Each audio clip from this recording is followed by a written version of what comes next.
When planning a trip to New Zealand, many mistakes can happen. By following my top 10 travel tips on what not to do, you'll make your New Zealand holiday so much more enjoyable and successful. Plus, during the video, you get access to some helpful travel planning tools to get you started. Mistake number 1, booking your airfares first before planning your itinerary. It's tempting to grab cheap flight deals, but don't do that. New Zealand is a destination that will require some planning. The North and South Island are packed with incredible places to visit, so you need to decide where you're going to begin and where you finish your trip. This will save you time and money when you're looking into the flight options later on. Also, you want to check out travel seasons, weather conditions, and locations during your first part of the research. For some guidance, see my New Zealand travel planning sheet in the description box below to get you started. Mistake number 2, trying to see everything in one trip. New Zealand may look small on a map, but driving between locations often takes much longer than you think. Instead of cramming a lot of different locations into a short time frame, focus on key locations, stay long at those key spots like 2 nights as much as possible, and explore from there. For instance, on a 14-day trip, I recommend that you spend 1/3 of your time in the North Island and 2/3 of your time in the South Island. To save valuable time, use a domestic flight to connect to both islands. Remember, you want to experience the natural highlights and activities rather than driving all day long. Again, some sample itineraries in the playlist listed in the description box will help you greatly. If you find this video helpful, please hit the subscribe button below to stay in touch for more helpful New Zealand travel videos to come. Mistake number 3, winging it during peak summer. Winging meaning no reservations. From November to March, New Zealand summer is the busiest time for tourism. Accommodations, rental cars, popular tours are usually booked out months in advance. This is especially the case at less populated locations such as the West Coast, Lake Tekapo and Fiordland. To avoid disappointment, lock in those must-do activities and accommodations early.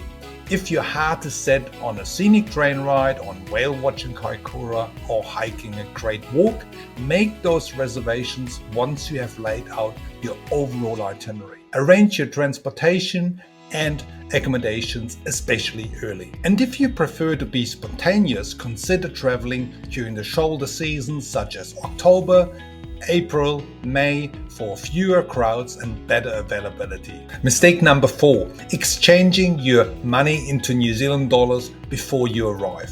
Exchange rates at overseas banks are often much less favorable. For better rates, use your credit or debit card to withdraw cash from an ATM here in New Zealand. To exchange cash notes, this is best done at your arrival airport, as New Zealand banks no longer accept overseas currency paper notes. Most places in New Zealand anyway accept payments with Visa and MasterCards, so you might not need much cash at all. As a backup, carry some New Zealand dollars with you just in case your credit card is blocked or payment systems are down. I also recommend you notify your bank prior to your trip about your travel intentions to New Zealand. That way, your bank will know about unusual overseas payments and you can avoid hassles and stress while on holiday. Personally, I use a fintech operator called wise.com for my overseas trips, as they have multiple currencies, better exchange rates and lower fees than the traditional bank credit cards. See the link in the description box below for more details. Mistake number 5 is by not checking if your passports and driving licenses are valid or forgetting to apply for the ETA or the visa. New Zealand requires most travelers to have this one. Also, if you're planning to drive a rental car or a motorhome and you have a non-English driving license, make sure that you get an international driving permit or another official translation. Note there are officially approved translation services in New Zealand, so just Google them. On this topic alone, I've done another video which you can check out in the playlist in the description box below. Mistake number 6, forgetting to pack essential gear. New Zealand's weather can be very changeable, so bring a rain jacket, multi-layer clothing and sturdy walking shoes. Be prepared means you can fully enjoy the great outdoors. Also carry a rain jacket wherever you go, even if the sun is shining.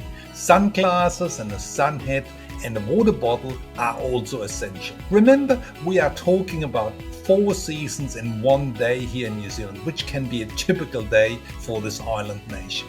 Bring a small backpack, will make these items easier to carry. Hang around guys, there's more to come. I'm now going to give you some more helpful travel tips for the time you're actually in New Zealand. Mistake number 7, bringing too much luggage or items that are restricted in New Zealand.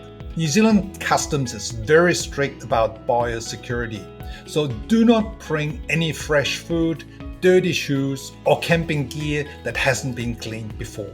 Check New Zealand's custom rules to avoid hefty fines or delays. Also, another handy hint, most accommodations will provide you with washing facilities such as a washing machine and a dryer. So this will help you to keep the amount of clothing you bring with you to a minimum. As a general rule, the longer you travel, the less luggage you actually need. Mistake number 8, underestimating the strength of the New Zealand sun. The UV rays here are strong, especially in the summertime, and you can get sunburned very quickly. This especially applies when going onto a water activity such as a sailing trip on the Auckland Harbour. Protect yourself by wearing sunscreen, a sun hat and sunglasses, and take it easy in the first few days when you're traveling around New Zealand. Mistake number 9, going to bed too early on the day you arrive. To overcome jet lag faster, try to stay awake until the local bedtime or as long as you can. Go outside for a walk, enjoy some fresh air and gently ease into the local time zone.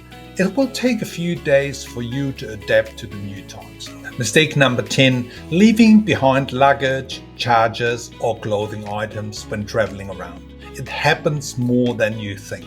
Create a system like a mental or a written checklist to ensure you pack everything before you're heading off to your next destination. It is possible to courier parcels between locations, but this can take longer, especially in the peak holiday season.